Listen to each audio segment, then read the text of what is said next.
No sé si me confirman si está ya en pantalla. Sí, y se le escucha muy bien. Listo. Okay, my doctoral proposal is entitled Flash Flood Forecast Modeling with Machine Learning Techniques using Ground and Remote Sensing Products. My supervision team includes researchers from the Universidad de Cuenca and the University of Marburg. And here you can see the outline of my presentation, which I have 6 major points. First, I will provide some context on the importance of the topic, not only for the country, but for the Andean region. Secondly, I will tell you about the current state of the art in flash flood forecasting, what are the knowledge gaps, and what is the future in forecasting. With this information, I will set the aim of my doctoral proposal, as well as the specific objectives for achieving it. In point number 4, I will get you a glance about the organization of my proposal within the 4 years of work, and I will make sure you have no doubts in the feasibility of the proposal, considering the scientific challenge it represents. Finally, I will show you 2 study areas in which I will apply the methodologies to be developed in this proposal and the arising applications. This is to demonstrate that my doctoral proposal has both ingredients, the scientific challenge and the equally important utility for immediate applications that will serve to the public in general. Okay, let's start with the context. I like to begin by saying that flash floods are floods that occurs rapidly within minutes to several hours. Therefore, there is insufficient time for mitigation actions. And meteorologically speaking, flash floods are the result of heavy precipitation events. But from hydrology, we also know that if the terrain is humid enough or saturated, any precipitation event will result in direct runoff, and it might cause a flash flood. Now, flash floods have adverse implications on society, economy, and ecosystems. But what is even more concerning is the fact that flood frequency and severity is expected to increase with climate change and land use changes. In other words, we have to be ready because worldwide we will have more floods in numbers, but also more dangerous ones.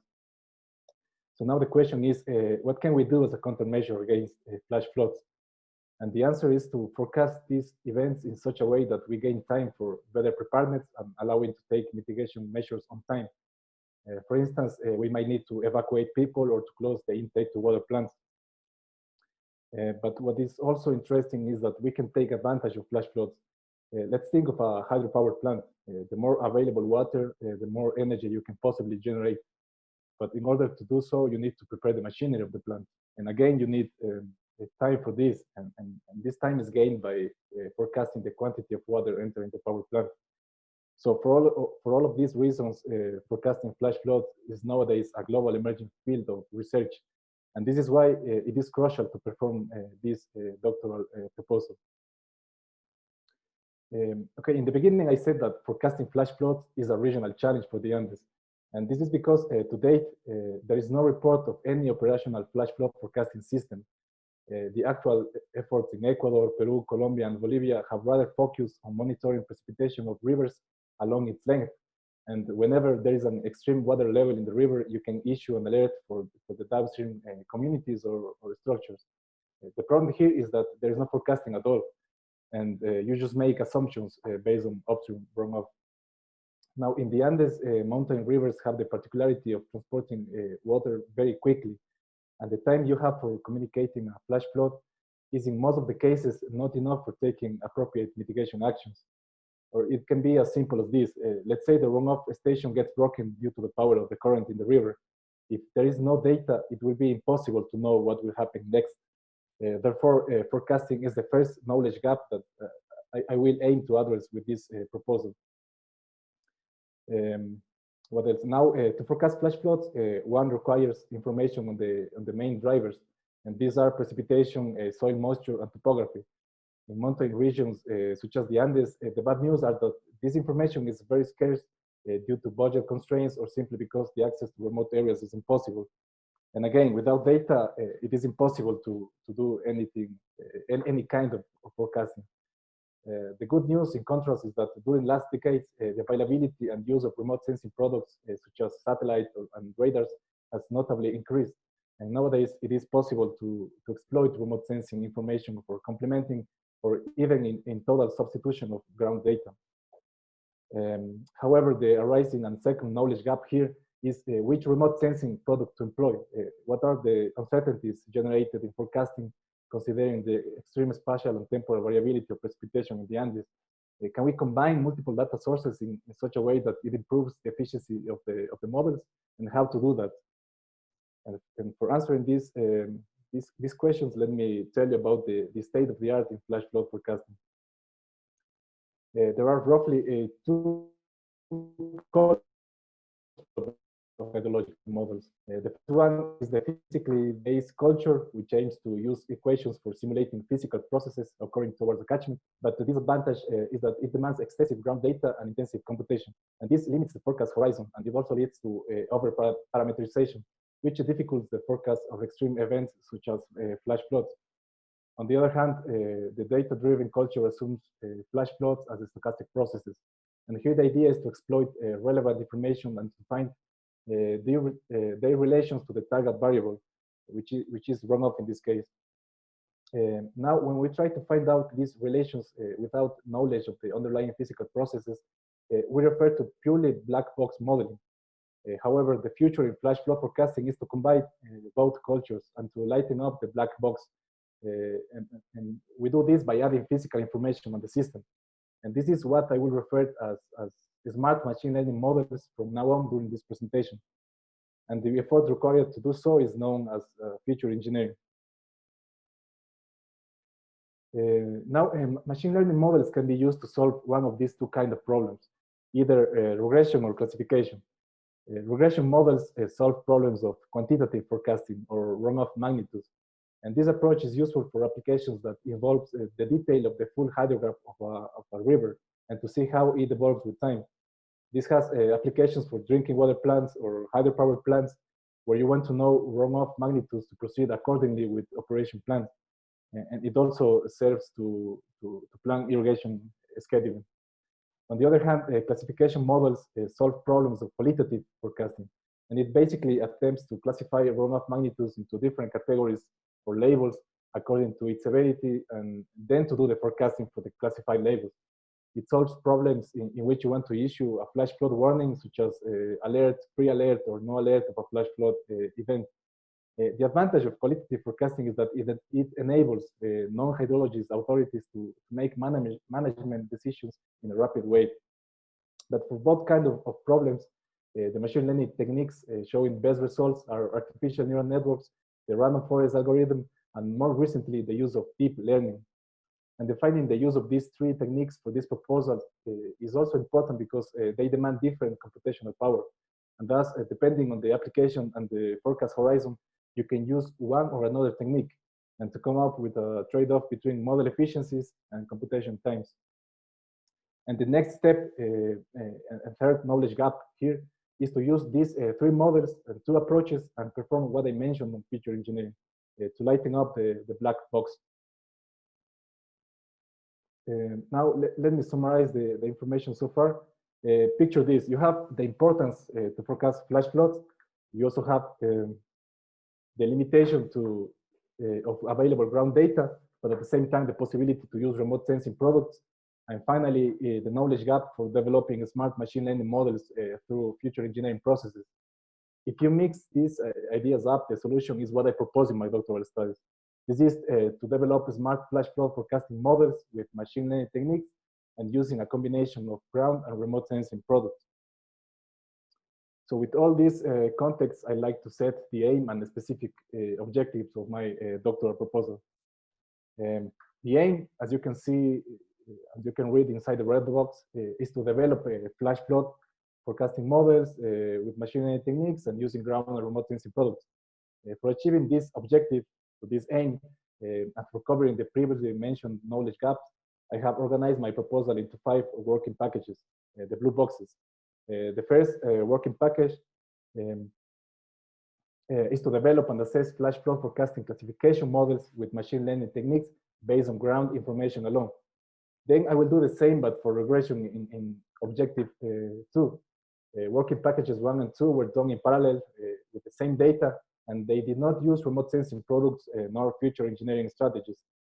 Then the third package is intended to contrast and compare classification and regression models and to select the optimal approach for putting further efforts on future engineering and with the addition of remote sensing data. In the fourth package, I will explore data fusion techniques for combining ground data and remote sensing products. And as a result of this package, I will determine the best data fusion technique, which will be then used for the last objective. And finally, I will perform future engineering strategies in the fifth package for developing smart forecasting models with machine learning techniques. The working packages will take some time for writing the thesis for the graduation. Now let me tell you something about the organization and timeline. The 5 working packages are thought to be completed within the 4-year doctoral plan. And as I said, the first 2 packages can be and were done in parallel during the first year of research. Now we are at the end of 2020, and as you can see from the timeline, in 2021 I will start working on package number 3, and then I will move forward in sequence to packages number 4 and 5. I am also showing in this slide the graduation requirements and when they are going to be fulfilled. These are 3 research articles and 1 oral presentation for an international conference. And now let me tell you about the methodology employed for the process of flash flood forecasting.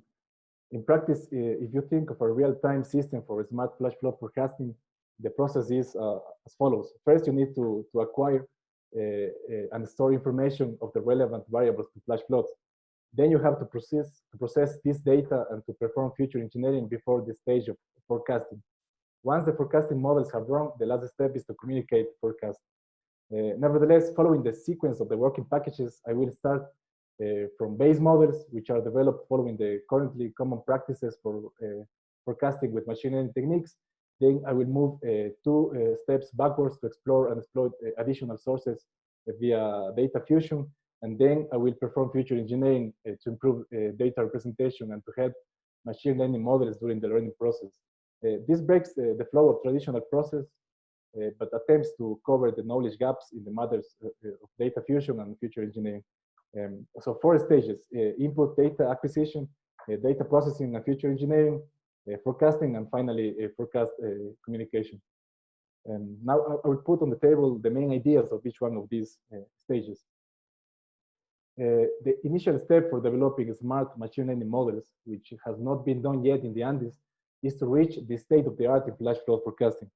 So for this, I will develop what I call base models using ground data alone, and whose evaluation will have special attention on extreme events or flash floods.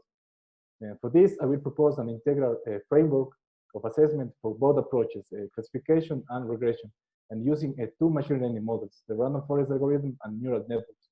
The classification approach belongs to the first working package, and the regression to the second one.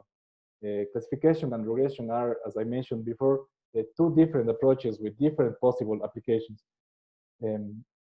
And then in package number 3, I will select one of them for continue working and exploring. The criteria for the selection will be based on the operational value of the models, the possibility to exploit and add remote sensing data, and the feasibility to perform future engineering. So now, once I have base models, the next step is the stage of input data acquisition. So for this, I have identified the main sources of data available for covering the flash flood drivers. And this information is on the table below here. For precipitation, we can use ground and remote sensing products. For precipitation derived from remote sensing products, I have identified the following freely available sources. These are global maps deployed in real time with the data latency shown in the table. For instance, I have the IMER product, the Persian, the QMorph, and the GA's map. They have different spatial and temporal resolutions, which usefulness must be evaluated before using them. In addition to typical ground rain gauges, I have access to high resolution data from a meteorological radar that can be exploited. This one here in the table. And for soil moisture, there is no ground data available, but we can use the soil moisture to rain algorithm, also showed at the bottom of the table. And finally, for topography, we can access to digital elevation models of the terrain. So these are single maps. And runoff data, which is required for the learning process of supervised machine learning models, is typically obtained from ground hydrological stations. So they measure a runoff at a certain point of a river. Now the next stage is aimed to the process of input to perform future engineering, data processing and future engineering. So data processing contemplates data imputation, variable creation and transformation, whereas future engineering is aimed to improve tasks by following two possible strategies. The first one is to add physical information, hydrological information of the system to the learning process. And the second strategy is to directly manipulate machine learning architecture and to come up with optimal configuration of these models. And with this slide, I want to give you more details on both future engineering strategies, and I want to list some of the efforts I will make for each one of them with my doctoral proposal. So for adding physical information to machine learning models, I will explore data fusion, as I said before. So this implies that I will use state-of-the-art data fusion techniques for combining multiple sources of information of several variables in an intelligent way. The idea is to help machine learning models to recognize patterns and to generalize better. I will also use soil moisture data alone to better describe the current state of the system and to help machine learning models to infer future runoff scenarios. In addition, I will use digital elevation models to add catchment information to the models in the classic way that physically based models were taught. And DEMs can directly be used to identify areas where the terrain has a certain influence on runoff. So for instance, the presence of mountains, which enhances cloud formation and therefore hot spots of precipitation, which then are prone to flooding. On the other hand, to perform future engineering for improving machine learning architecture, I will do the following. There's recursive forecasting. So let's say you want to forecast flash floods with a forecast horizon of 12 hours. Instead of performing one single forecast for the 12 hours, one can forecast flash floods at each hour and then use every previous forecast as additional inputs to the models for the next hour. But of course, error accumulation must be considered and evaluated. And another alternative is to develop event-driven models or algorithm ensemble with attempts to minimize the forecast error by using the average forecast of several machine learning techniques at the same time. And finally, the two last steps of the process of flash flood forecasting are model setting up and assessment and forecast communication. So the first one, setting up the models, it contemplates firstly the definition of the forecast horizon intended, the creation of the future space for that forecast horizon, and the definition of the machine learning technique to employ. And finally, an integral assessment of the models with metrics specifically designed for regression or classification problems, but more importantly, with metrics specialized for flash flood forecasting. And finally, forecast communication is crucial for making the forecasting activity relevant for solving a problem. But equally important than the forecast is to be able to provide a measure of uncertainty, so the decision makers can easily decide to take adequate mitigation actions. Now I'd like to show you the two study areas in which I am, and I will test the methodologies and models developed. The first one is a 300 square kilometers catchment where there is ground and remote sensing data for precipitation. Here, I like to highlight the possibility to also use a high resolution spatial data coming from a weather radar installed in the upper part of the catchment at more than 4,000 meters above the sea level. In this study area, the idea is to exploit data fusion methods by combining ground and remote sensing products. And as a result of the first year of research in this catchment is the development of a flash flood early warning system for the city of Cuenca. The machine learning approach here was classification, and the idea was to explore 5 different machine learning techniques for forecasting flood warnings, namely no alert, pre-alert, and alert of a flash flood, and this with lead times of from 1 hour to 12 hours. So overall, I got good results. I am not going to go into details, but I can tell you that this study is ready to be submitted, and it will be the first research article of my doctoral plan, and it will be most likely submitted within next month. The second study area is a much bigger catchment with an area of 4,000 square kilometers. This catchment shows complex topography and climatic conditions since it spans from sea level to up to 4,000 meters above the sea level. And hydrologically speaking, the conditions there are very complex. The catchment includes a mosaic of ecosystems from mountainous to, and this is a challenge for the modeling. And I want to highlight, I also want to highlight the presence of a hydropower dam constructed where the red dot is. And here we have plenty of possible applications to develop. In fact, together with my supervision team, we are currently working on a project which involves real-time runoff forecasting for hydropower optimization. And the machine learning approach here is regression, and we are using remote sensing data for precipitation and runoff at the entrance of the dam.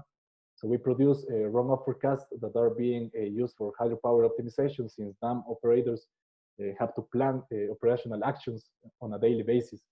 So these decisions depends, of course, on future runoff. And the ultimate goal of the project is to deliver hourly runoff forecasts with lead times from 1 to 16 hours. And these are addressed to dam operators via email. And the results of this study are under analysis and will be submitted for publication within next year. And finally, with this slide, I want to demonstrate the feasibility of my doctoral proposal. So first, you might think, what if there's no data, either ground or remote sensing for the proposal? Well, ground data is continuously being taken, and the monitoring devices can be replaced with funding coming from a major project, which also finances my doctoral studies, whereas remote sensing data comes from multiple freely available sources. Thus, I can use one or another combination of remote sensing products. In terms of computational power, I have access to 3 servers of different capacities. So I can say I'm covered on that. What else? Funding for the 4-year research plan is covered by on a project-by-project basis. And these funds comes from the Universidad de Cuenca. And finally, external scientific support is being obtained from the University of Marburg, and I have funding for research stays in Germany. In addition, I have ongoing collaboration with the University of Alabama and the IHE, Delft Institute, in topics relevant to my proposal. So this is in brief my doctoral proposal. And before moving to the questions part, I want to acknowledge the Dirección de Investigación of the Universidad de Cuenca for funding my doctoral studies, the DAAD for providing funding for my stays in Germany, and finally ETAPA for providing some of the data that I will use. So thank you, and now I am open to your questions. Muchas gracias por su presentación, Paul. Ahora continuamos con las preguntas del jurado. Por favor, el profesor Esteban Samaniego, formule sus preguntas. Para ello tienen 15 minutos. Bien, buenos días con todos. No sé si se me oye bien. Sí. Bueno, primero quiero saludar a todos los asistentes y a continuación felicitar a Paul y a Rolando y Joana que han estado trabajando con Paul. No sé si debo usar español o inglés. Es una cosa que hago las preguntas en inglés o en español. El idioma que prefiera, español o inglés. Esteban, preferiríamos inglés porque estamos grabando esta defensa y va a ser enviada a los profesores de Alemania que no pudieron participar en vivo. Perfecto. So, de ser posible en inglés, por favor. No, gracias, Rolando. No problem. I can do it in English. So I want to congratulate Paul and the advisor and the advisors that I can see that the teamwork has been productive in the sense that Paul has told us not only about what he plans to do, but what he's already done. Very interesting work. So I want to congratulate Paul and also the advisorial team. Well, about the proposal, I think that the proposal is a very interesting one. This idea of trying to include information about physical processes to data-driven techniques. It is an idea that I consider very interesting. I myself have been working on these topics, and that's why I think that actually this is the way to go, trying to combine these two modeling paradigms. So I think that Paul is certainly going in the right path. I think also that the proposal is very coherent. The structure of the structure of the proposal is clear. It's very easy to notice how the objectives are going to be met. So I think the efforts that Paul has made to have a very solid structure in his proposal have been successful. Also, I think that he has been very clear in his the presentation has been excellent, very graphic, very very illustrative. So there were certain things that were not very clear to me when reading the proposal. Although the proposal is very well written, but sometimes you need some kind of illustration, some graphical aid, let's say, to understand fully some of the concepts. And now, for me, it is very clear what he wants to do. Now, about the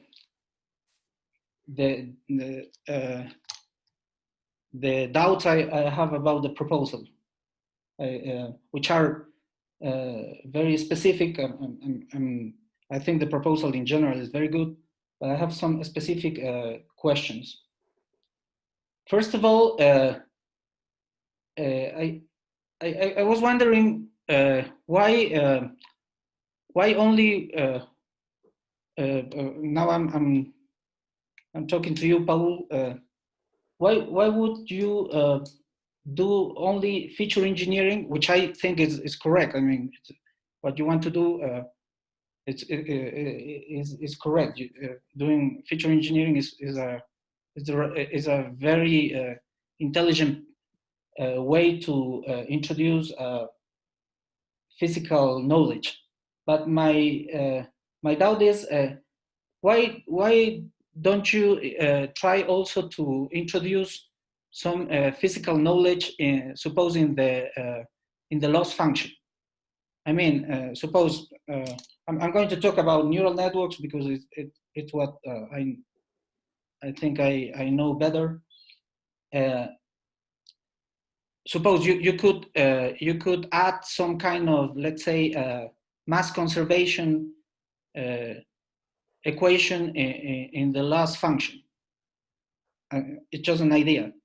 Have you considered working not only in let's say in the feature engineering, but also suppose in the loss function to introduce physically based knowledge?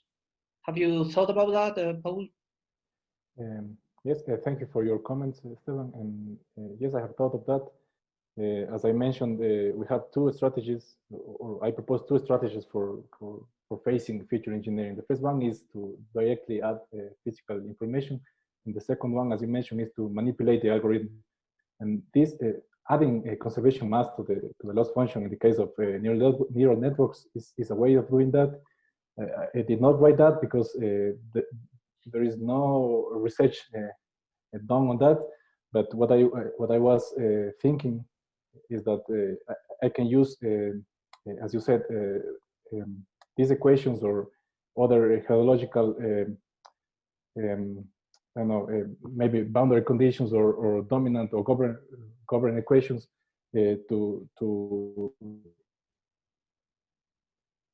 help the machine learning model to decide which way to take.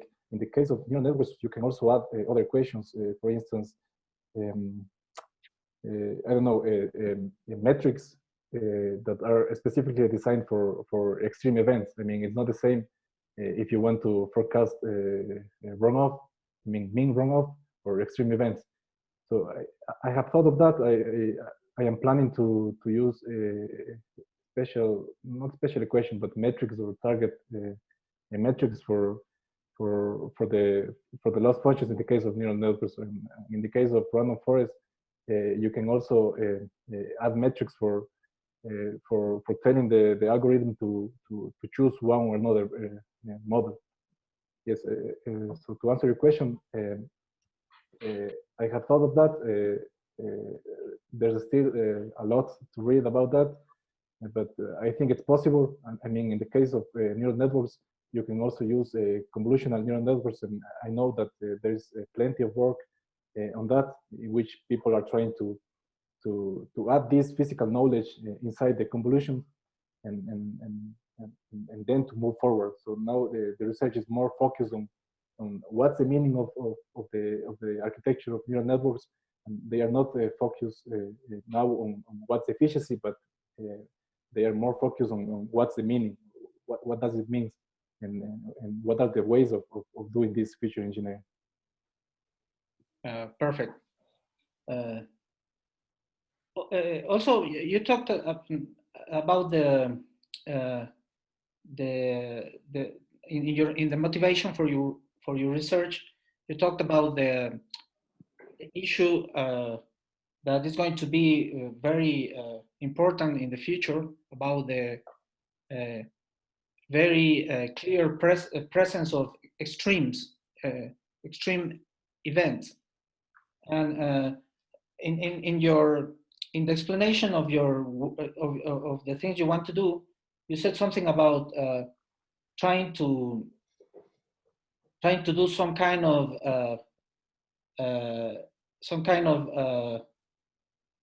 mixing of different approaches in order to get like average behavior.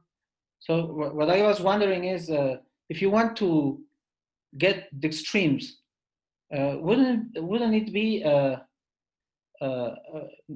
I mean, wouldn't it be like contradictory to try to average different approaches if what you want to get are extremes? And I remember that once we talked about this, about the fact that I think it was some doubt you had about random forest and the possibility of capturing or describing extreme events, and you told me that you were having trouble with that because somehow random forest tends to average out the behavior of the system. So I don't know if you have thought about that, about how to, let's say, compensate. You said something now in the answer to my first question about adding some metrics or things like that in order to capture extreme events better. But could you elaborate on that, please? Yeah. So the first thing is there are two parts. There is the modeling and there is the forecasting. When you do the modeling, you try to find out the relations between input variables and the target variable, and this, in the case of runoff, you can explore that. But then the next step is to do the forecast, and then it gets more complicated when you want to forecast extreme events. So in the specific case of the random forest, you have a forest, and each tree in the forest represents a single model. And then if you follow the algorithm of the random forest, what you do is that in the case of regression, you average all of the results of each model, and then you take that average, and then that's the result of your model. And that for extreme events does not work, because you lose extreme values. And that's for that very specific case. But then the solution to that is to add a metrics specialized for extreme events. So instead of training the random forest with, I don't know, R squared or Nash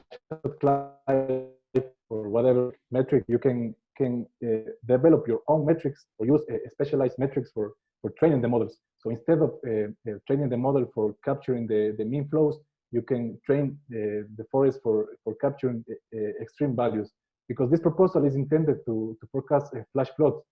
And then the first possibility is to do it by events. I mean, you can divide your data and then to do it only for extreme events. But then that's not practical from an operational perspective, because the final or the ultimate goal of this proposal is to do it on real time.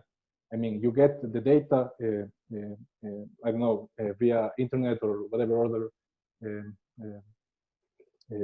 way, and then you do the acquisition, you do the processing, you do the future engineering, you do the forecasting, and then you provide the results.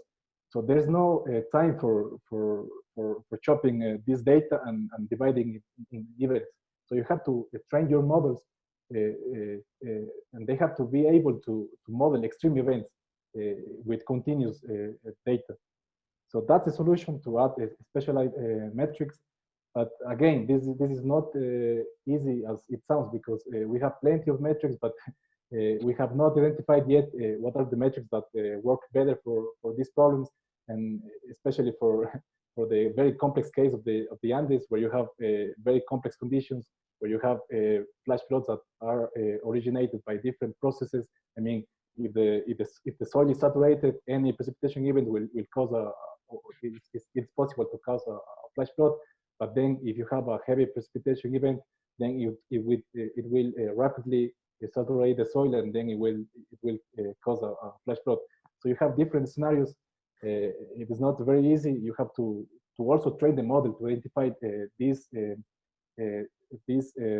background information about the current state of the system.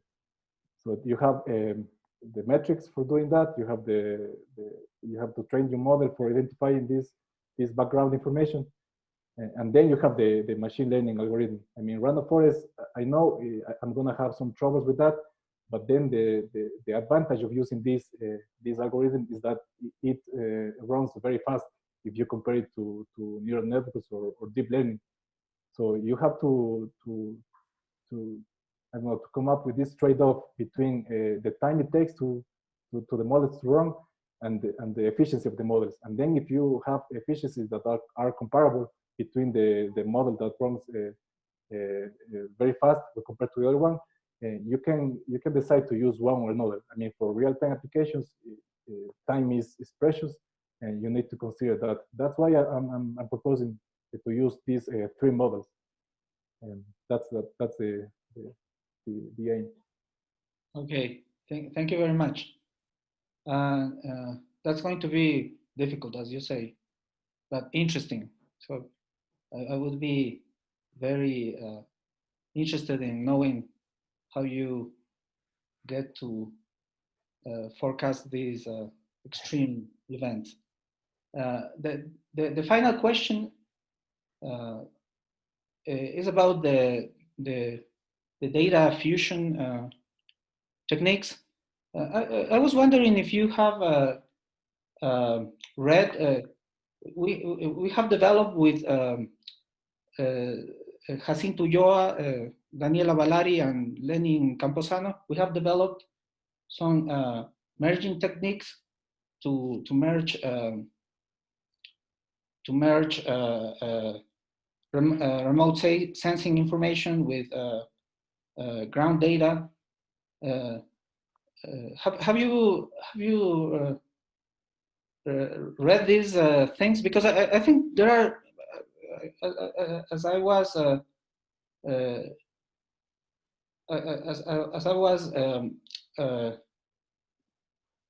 listening to your presentation, I was thinking that maybe some of the techniques that we have developed, since actually, of course, the techniques are general, but we have our examples have always been in the Andes.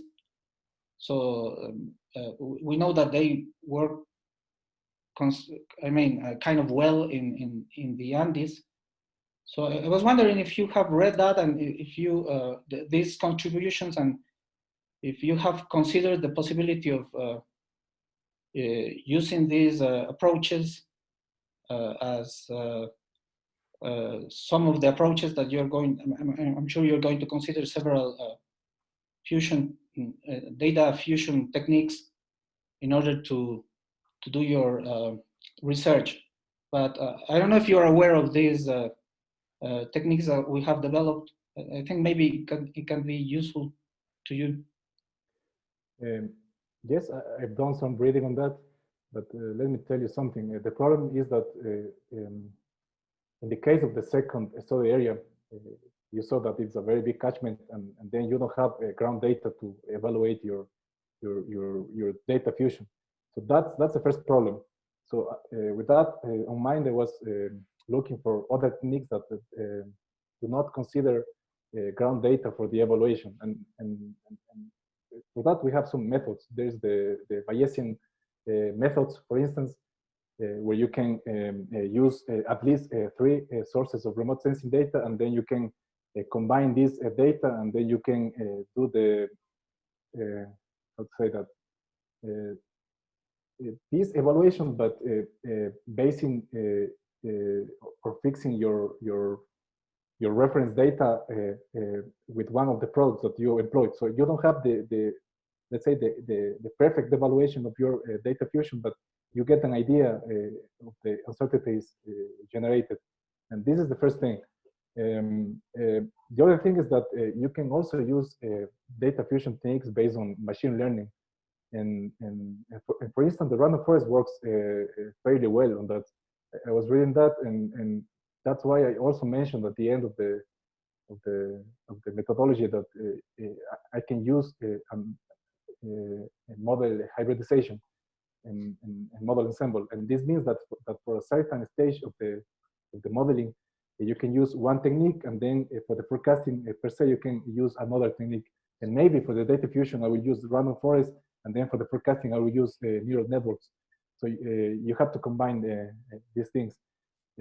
Yes, I have read the publication you have on this data fusion, and it is a possibility to use, especially for the case of the small catchment, where I have several rain gauges, ground data there. I also have high resolution data from the radar, and I also have the global maps that I showed you on the table. So we have plenty of possibilities to combine this data, and then that's the challenge of that package, to come up with the best, I would say, combination of data sources and the best technique for the fusion. So that's a challenge in that package. Yeah, because actually what I wanted to tell you is that especially there is one of the techniques in which we use variational techniques to do the merging, but actually I know that we can. I haven't done it. I haven't written it, but I know a way to interpret this as a Bayesian method, because you can use one of the terms as a prior and the other as a posteriori estimation. Well, you can do it, and actually the idea came from some image processing techniques. So we adapted it to do merging. We changed certain things that they used in image processing to do this. But actually in image processing, they also do this Bayesian interpretation. So actually, I mean, I know how to do this, and I was thinking that maybe we can talk about this someday, because I think it's kind of interesting. Actually, I would like to do the Bayesian interpretation because we did the variational, we use the variational framework actually because Jacinto and myself, we like very much variational principles, but even one of our co-authors, Daniela, she was not very convinced because she wants to have everything expressed in statistical terms. So that's why I started thinking about how to interpret this method in Bayesian terms. So I think we can adapt. Actually, I think we can do things things similar to what you say. I mean, merging not only ground data but also merging several remote sensing information from several sources. So well, I just wanted to tell you about this. So you can be sure I will contact you when I come to the data fusion. I'm doing some publicity also because actually now we have implemented in an R package and everything. So just let me add a final comment on the data fusion. I forgot to mention this. The final evaluation will be on the runoff forecast. I mean, we're not trying to find the best combination for describing precipitation in our study areas because we don't have ground data in some cases. But the value of the data fusion will be assessed in the form of runoff. So that's going to be the evaluation criteria for saying this is the best data fusion, because here we are trying to develop forecasting models, and we want to make them useful for several applications. So that's a target. Yeah, I understand, and I think that it's very reasonable what you say. Well, I just want to make a final comment. I want to congratulate you again, and also I would also want to give you a little advice, if you allow me, because I think your presentation and the structure of your proposal is very good, but since you are doing very interesting research, I think that you also must be you should be open to surprises. I mean, and I mean good surprises, but because I think that maybe you're going to find very interesting things, and I think that if you get something very interesting, of course that's something that you have to talk to your advisor. But I would humbly give you the advice that you should be ready to change a little bit the course of your research if some interesting surprise emerges, which I think is very likely to happen, because you are doing very interesting things, and there are a lot of things to discover, and I think that you're likely to discover them. So that's it, and I would end my questioning here. Thank you very much. Thank you, Esteban. Muchas gracias por las preguntas y recomendaciones. Ahora damos paso al doctor Esteban Sánchez para que formule sus preguntas. Okay, thank you. Really, congratulations for your presentation. It's a really good one. It's clear, it's completely clear. Your English is almost perfect. I realize that. And I want to say something that Esteban talked about a little. 6 years ago, we worked in a project together with Esteban in downscaling project. In that we prove some machine learning techniques. One of them was artificial network, and another one supervision vector machine. And maybe I had some idea about this. And after read your document, I realized that your project is really important in our environment because it has a real application. And for me, it's good that because with these tools, you can find an answer, a rapid answer for this problem, okay? And after that, as I told you, I read your document and you said that you want to use Python as a tool to develop your project. But I remember that we worked with Joanna. Joanna was working and tried to fix the artificial network in this package, and she couldn't do that. Maybe now the things have changed. The time is different after 6 years. Maybe the things are very, very different. But what is your idea of this? I just want a question, an answer for this. Have you read about this? Is possible to implement this now in Python? Maybe because after this project, we decided to change the tool to MATLAB. But this was the reason, because we couldn't fix the artificial network. What is your opinion about this? Thank you. As you said, things have changed a lot. And I have done some modeling already with neural networks, and I can tell you that there are two good environments that you can use. There's, for instance, the PyTorch or the TensorFlow, and I have had no problems with that. I mean, I have implemented the base models that I mentioned on the presentation, and I am now doing some work on convolutional neural networks. So the problem is more about computational power, but this, as I mentioned before, is solved by working on different servers. But I don't know if I have to move to another programming language, I can do that. I can say that I master R, MATLAB, or Python, so I can easily change the programming language there.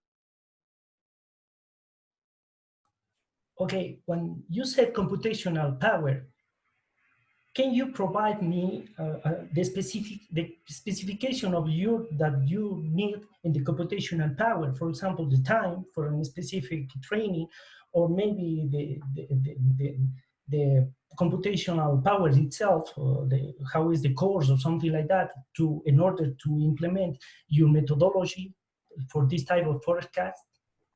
Okay, maybe I will not go into technical details, but I can tell you that, for instance, if you want to forecast flash floods with a lead time of 1 hour, let's say 1 hour, if you run the model and it takes, I don't know, more than 1 hour, then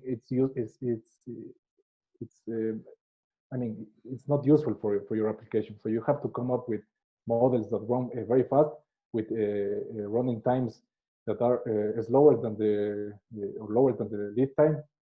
In the case of random forest, that's not a problem. You can run models in the scale of seconds, and you can get the forecasting, let's say 20 seconds, and that's not a problem. But then if you go to the neural networks, sometimes it takes I don't know, half an hour or more than 1 hour, or in the case of convolutional neural networks, it takes 12 hours, 1 day, 2 days, 3 days to calibrate your models. And then if you want to do it in real time, maybe it's not going to be 2 days, but it could be more than 1 hour. And then you have to measure both things. You have the lead time, and you have the computational time you require for the modeling. So with models up to 12, 16 hours, I haven't had any problems with that, especially with random forest or the basic neural network architecture. But then if I move forward to deep learning if I also add the data fusion before this stage of the modeling, this will increase the computation time. And this I have to evaluate. I have to think about a solution for this. So maybe, as I said before, maybe the data fusion, I will have to use a technique that does not take many time. Maybe the random forest, because I know it runs very fast. And maybe the modeling will be with deep learning or neural networks. So I have to combine these possibilities to make my models operational. But that's the things I also need to explore. Also, because if you have a real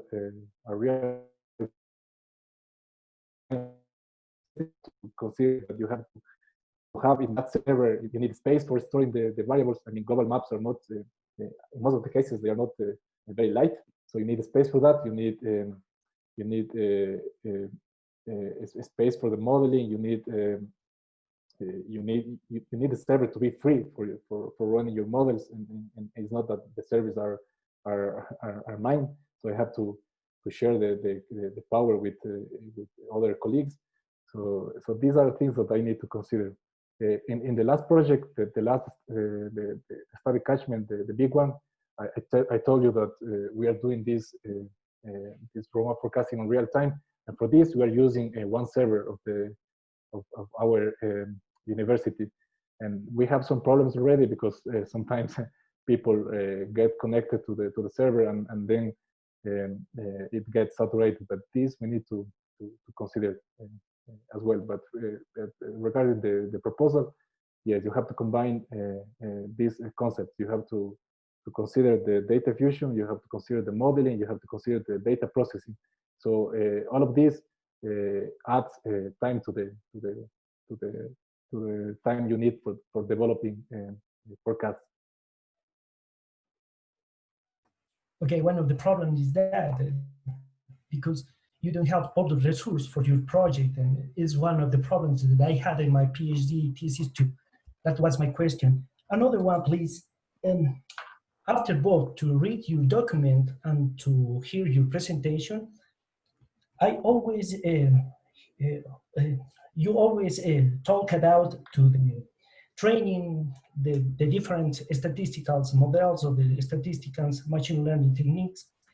Do you have an idea how to validate the results of your model after to get this the completely model? Do you understand how to validate your data, your results?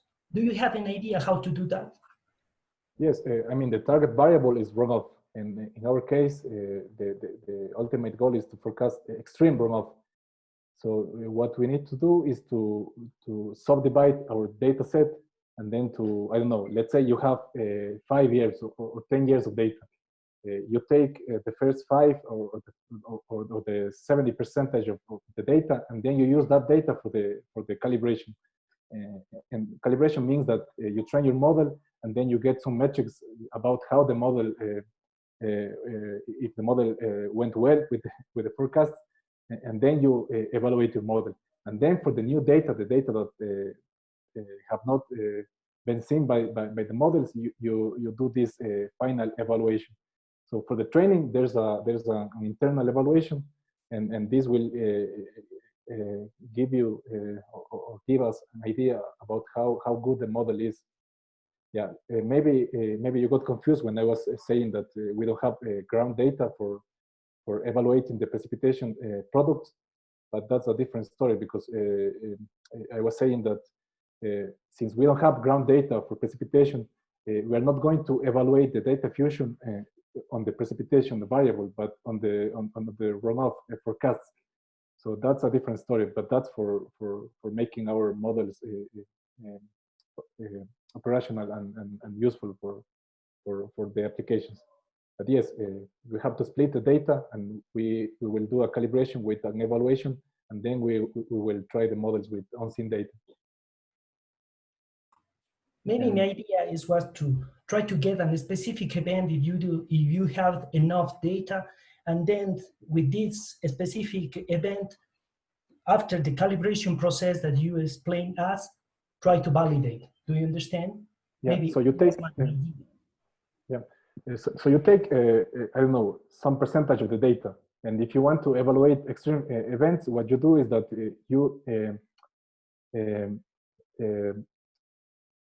how to say this, you take the time series and then you do some filtering on the time series to capture extreme events. So you have some techniques for doing that. You have, I don't remember the name, maybe it's the Chapman filter. And in that way, you can obtain nearly independent events. And then you evaluate the metrics on those events. And then when you do the modeling, you apply these metrics for that events alone. So then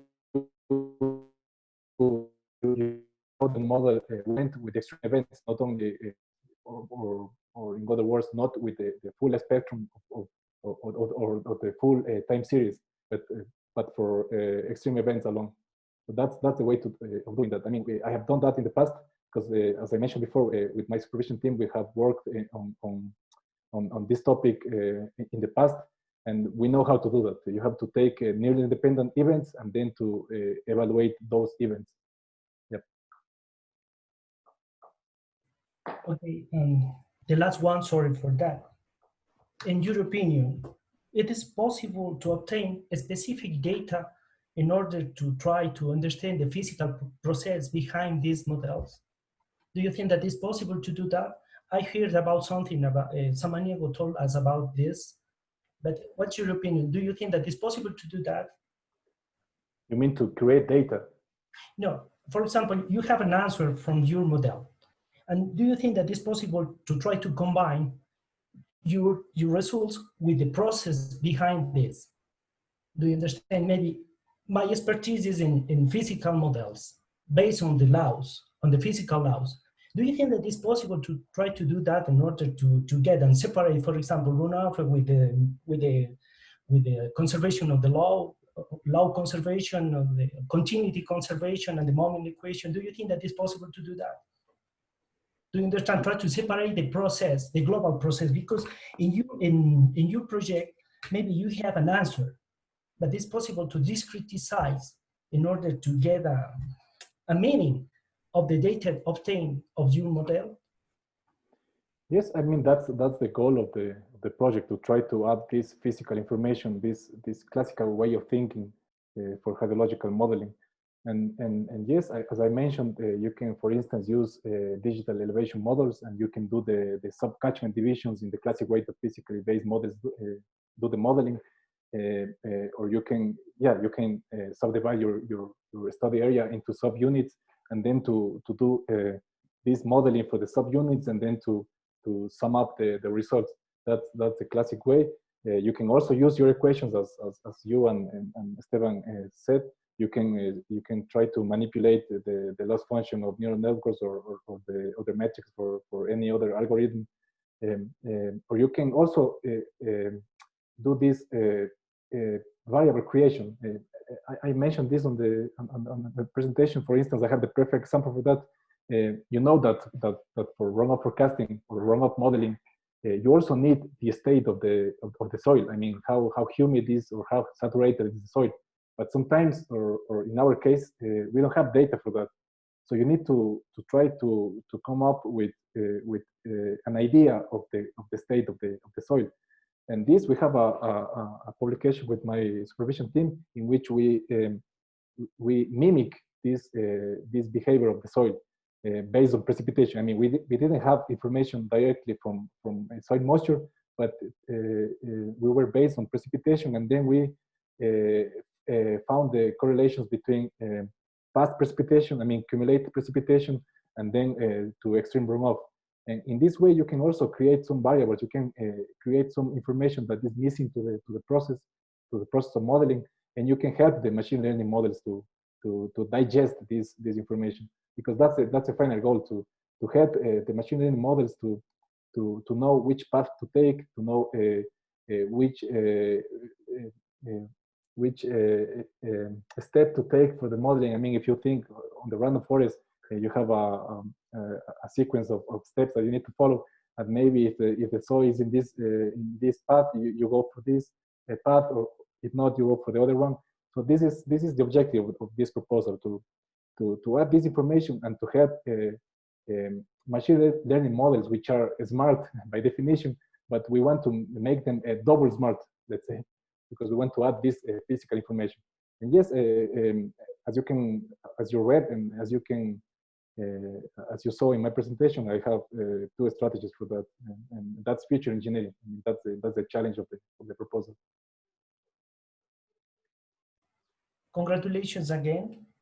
I think that your project is really, really important. I would like to hear about you and your results in the future.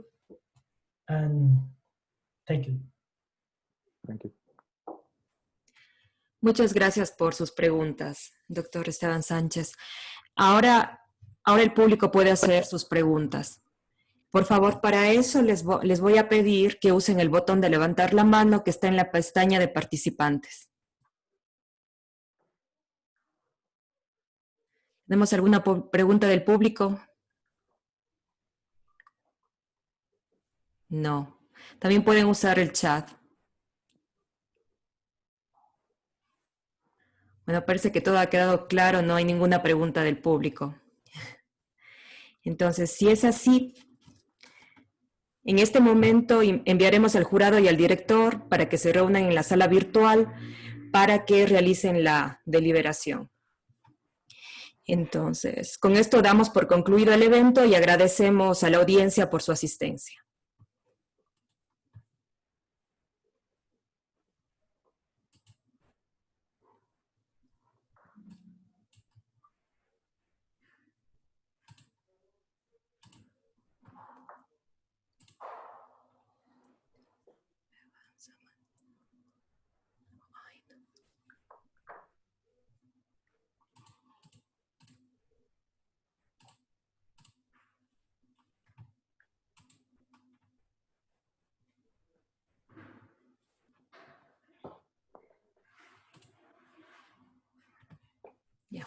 Muchas gracias. Sí, el evento ha terminado. Está ahora reunido en privado el jurado y ya cualquier cosa le harán saber, Paul.